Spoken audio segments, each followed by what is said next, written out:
take 100.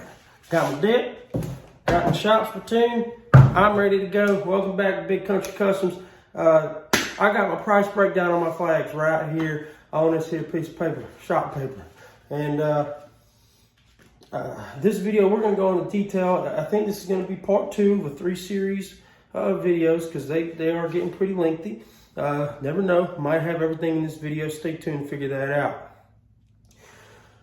Cost analysis, price breakdown. I've already ripped up flags since this is like my 3,000th take of making this intro video. I've already ripped the stripes. My wife helped me, and I ripped enough for 7 flags because I got another order last night that I'll talk about later on. I know I'm repeating myself or whatever. I ain't the best at this yet. I will get better. So I can only get 6 unions out of one premium pine 1x12. Okay, this is one that's smaller ripped down, but this is the size of it. It's premium pine. It's real nice like. It's almost stain ready. It feels like it's sanded to 220 to me. Anyway, so that's $30 a board, Lowe's. I can get 6 unions out of that, and I got enough stripes for 7 flags out of less than 3 2x10s. And the rest of this 2x10 here will be used for the back braces when I put the flags together. I cut those last because if you don't, they'll warp up. I'll talk more about that later on in the video, that I've already recorded. So, price breakdown for me, roughly $12.86 per flag, not including the little bit more I got to spend to buy another union. Because I got, this is if I was doing 7 flags and 7 unions. I got 7 flags with 6 unions right now, so I got to add another union in there. But that's a rough estimate, $12.86 per flag, and you can sell these things for $100 easy, especially if you can dominate your market in your area and get the local sales, cash prices. If you do $100 on Etsy, you're gonna pay $25, $35 for shipping via USPS, and I use pirateship.com to ship all my stuff. It's got the lowest prices. I love Pirate Ship. No, I'm not sponsored, probably never will be, but Pirate Ship for the shipping. So there's still some profit in there when you're shipping, but mainly when I'm online and doing Etsy sales, I usually sell the more high quality flags, like the Shelby flag you'll see at the end of this video series or at the end of this video. Excuse me. Those are the more expensive flags I make some more money on Etsy. I do these red, white, and blue flags either most of the time by hand delivery or pickup or however somebody wants to get it from me. But those aren't my favorite to ship because I don't make much money. But that just gets my name out there, it gets me shop reviews. You got to sacrifice. You know what I mean? So, anyways, that's my price breakdown. Let's get into this video. Let's get the 2x10s. Well, I've already done it, but I put them on a chopping block, and you'll see that next. Well, I can't even lie to you guys. I hate wearing PPE, but I got to do it for the channel. You know what I mean? And I probably will, now that I'm wearing it, get hit with some wood in the face. And it's bound to happen one day. But anyways, let me give you one tip. When you buy this rough lumber at Lowe's, before you do anything, take a little slither off the end and square it up. That way you're working with square on after each cut. Both sides of your lumber are going to be square. For my case, it only matters with the smaller stripes because that's what butts up against the union. If that's not square, I got problems because then I got gaps. So remember to do that. Square your end up. I'm going to run it in a time lapse. Right now I'm just going to be cutting out little short things. Let me get you a dimension real quick. Where's that piece? This is my little tracer that I just use all the time, and I don't have a tape measure, so I'll be right back. Got it? All right, so I rough cut all mine at about 23 1/4. It's no specific measurement. That's just my little stripes. I rough cut at 23 1/4, and I square my flatters so they do end up being a little bit shorter. So I'm gonna go ahead, mark out. I'm gonna cut this whole 2x10 up in 23 1/4 pieces, and then I'm gonna cut some long ones. I'll give you that measurement then for our long stripes. It's all rough. Let's get to it.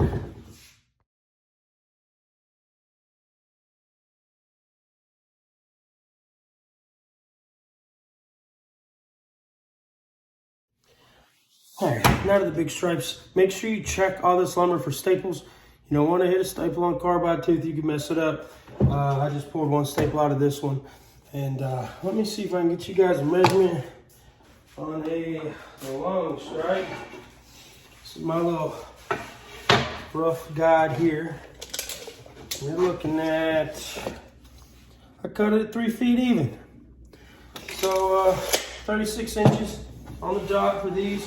Again, I'm about to square this side up. I'll put you guys back on time lapse to save time. And it's kind of cool to watch. All right, see y'all in a little bit.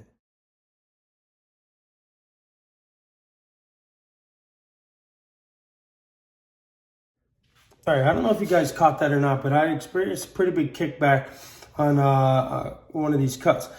Make sure, if you're working with a bench like this, when you're cutting this board, don't be pushing it into the fence, okay? I've learned you have way less kickback on these manual tangle boards if you're pushing straight down on it. Don't be pushing it into the fence, because when that blade cuts and that board moves, it's gonna grab that blade and kick back. Yeah, it happens sometimes. I try to always push straight down on it, and I'm pretty sure I was then. But, you know, kickbacks can be startling and you forget. It didn't startle me too bad because I'm used to it. However, one time I had a saw almost take a darn shoulder out of socket. So make sure, if you're cutting these boards, you're pushing straight down, not into the fence. Okay, don't push this way, push this way. All right?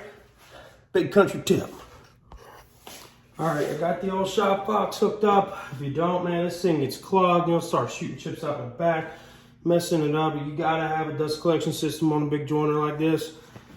Excuse me, still sick, hello.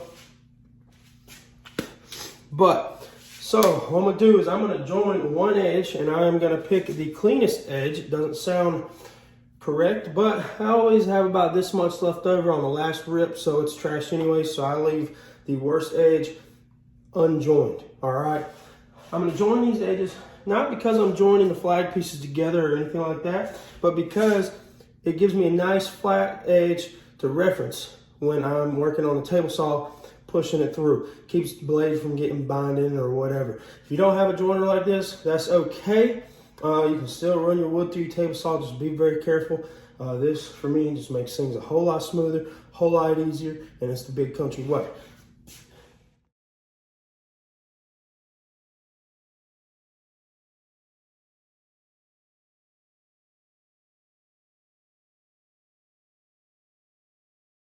Well, I got one board that's cupped worse than a D-cup bra. Yeah, that'll hold my titty up. Anyways, when you experience wood like this, it's still dangerous going through the table saw. You make a cut, that board could flex and it could kick back, go through your garage, go through you. I've been hit before with pieces. It ain't fun, so try to avoid wood like this, but that's what we got, so we're gonna go with it. I'll see you guys at the table saw. All right, so I take the same wood, it's from our union, and I use it to set my blade distance, which for me is usually right on, I don't even know if you guys can see this, probably not, 3/4 inch, oh well, I tried. So I set it up and I get it ready to go.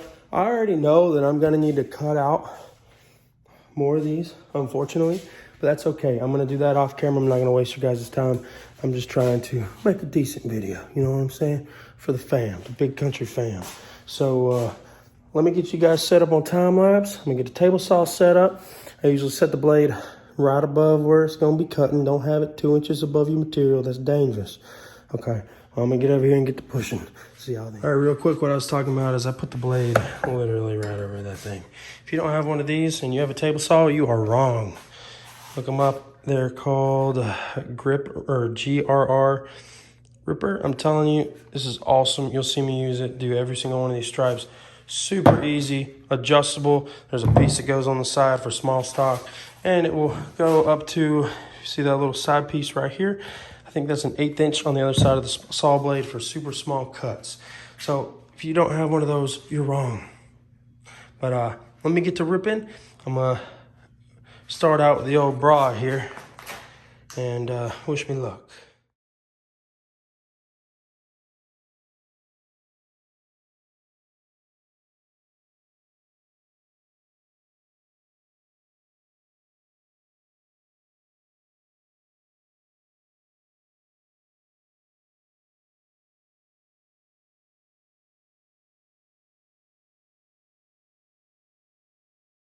All right, so me and my wife, we got all these stripes cut out. We got enough for 7 flags. I got another order last night for a black and white regular United States flag. So we got all those cut out. She's the best stacker in the whole wide world, and hopefully I can get her out here to help me stain, because if not, it's gonna take me forever. But hey, that's the name of the game. And what's a little time when you're making such a big profit? You know what I mean? One thing about this, all these, man, people sand and sand and sand. No, don't sand. They look great with saw blade marks on there. Okay, that's my opinion. But hey, I'm being serious. They look super, super clean. You guys see the one over there? It even looks sanded. It looks sanded. When I take the blowtorch to the little white stripes, it burns up all those little fuzzies. It does. When people sand it, and if I had to sand this whole shebang of stripes, I'd be taking 2-3 hours of my time to do that, and that is time that doesn't really need to be used. I ripped all these with a 24 tooth DeWalt precision trim blade, one of the black ones. I don't like their yellow ones, but just run them through. I mean, they're still smooth. I mean, they got a little bit of oofies on there. If I see a splinter, I'll pull it off before I stain it. But hey, you don't need to sand. This is the cheap way, the best way, the most profitable way when it comes to time management. Excuse me. I still feel like crap, but I'm getting a little better. Oh, wow. Oh, and check this out. Shout out to my brain for just coming up with this morning to hold my phone. My phone just kind of slips in these little grooves, and it holds it perfect. I don't have a bolt yet, so I hold it with a clamp, but I can adjust the angle and everything. And hey, I thought that was pretty redneck, you know. That's redneck ingenuity right there at its finest. I love it, I love it, I love it. But hey, I'm gonna get to showing you guys how to measure and cut your unions. See you then. One more thing about these stripes, okay? You cut these out, they're gonna move, they're gonna twist, bow, blah, blah, blah, all this kind of crap, and they can be a bear to work with. But when I put them together here, and I'll show you the jig that I kind of put together and made. It's not a fancy one by no means, but it gets the job done. And a little rubber mallet and a jig, it won't hurt. Real quick, we did not cut the back bracers out because of that reason. I cut those out right before I put the flags together so they do not twist or warp as much overnight. Because these will probably sit here overnight, and I'll probably finish the video tomorrow. But we'll see. I might finish tonight. Oh, well. Yeah, cut the backer stripes out last, right before you're about to put them on. Rip them out, throw them on there, then they will take the shape of the flat flag that you have clamped up. I've never had a flag bow. People have flags bow. I really have not ever had a flag bow. So stay tuned. A lot of good stuff coming up. Appreciate it. If you've gotten this far, please hit that subscribe button. Very interesting process, very easy process. I'm not gonna sand anything. And I use a 24 tooth blade. Yes, it leaves saw blade marks, but that's what I like. And I don't sand nothing at all. And they turn out amazing. So big time saver there. Thanks again. See you in a bit. Is this thing on? Oh, okay. Now we're gonna get into union sizing. The only thing I'm gonna do is take my union, which is full size. I'm about to cut a piece off of here with a table saw with a fine tooth blade so that it does not rip out any of my stain. Let me move my camera down this way. All right, so all I'm gonna be doing is taking 7 stripes. You can see how much space I still have up here, and that's what I'm gonna be cutting off. I'm gonna get them all up against the union like this, throw a little clamp on there, take a measurement. Make sure you clamp because they do bow. Big country tip. All right. Make sure they're all nice and pressed up against the union and as square as possible, like this. Okay. All right. Now I'm gonna take my measurement. Right at. Oh, I can't get it all the way in there. So I'm gonna move this.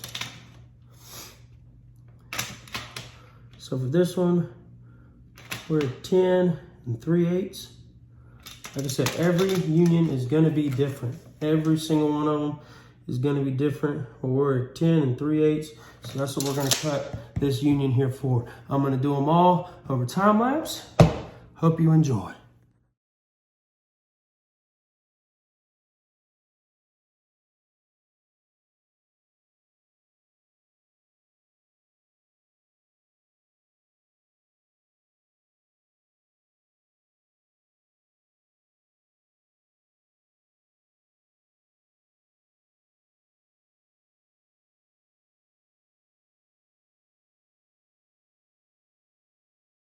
One more quick thing before I wrap this video up. You guys saw that I numbered every single union and I correlated it with a set of stripes because I've been harping on unions being different sizes each time. So just remember to do that if you're making more than one at once, for sure. Number, and make sure you paint them the right color, because I've one time painted a number 1 blue union. I had to paint in the number 1 stripes black. Happens. I've learned. Hopefully you won't have to learn because you've heard it from me. Yeah, see you in a sec. All right, so you see how easy that is. And with that 60 tooth blade, no joke, you'll have some super clean, that's an 80 tooth blade actually, but it did not rip my paint out at all. So when I go to put black spray paint on this, I just tape it up and spray or stain when it comes to the blue, that little white spot. But I'll do that later on in the video. This wraps it up for part 2, the three series video, I guess you could say, on how to do these flags like I do, because I want to be as informative as I can and answer any questions before people can ask them. So next video will be staining stripes. Hopefully my wife will join me on that. If not, oh well. We'll be staining stripes, putting the flags together. I'll show you what kind of methods I use to clamp them together. It's super easy, pretty inexpensive. What kind of tool I use to put them together with. Stay tuned for that. This is getting good. We're getting close to the final products. Next video will also feature carving and all that on the CNC table. And it's going to be a good time. It's going to be a really, really good time. So thanks again for watching. Please subscribe. It'll mean a lot. I know some people may be watching my other video I already posted because I'm already starting to kind of feel better, but I doubt it. But maybe one day. My hopes are high. Thank you. Big Country out. See you in the next one.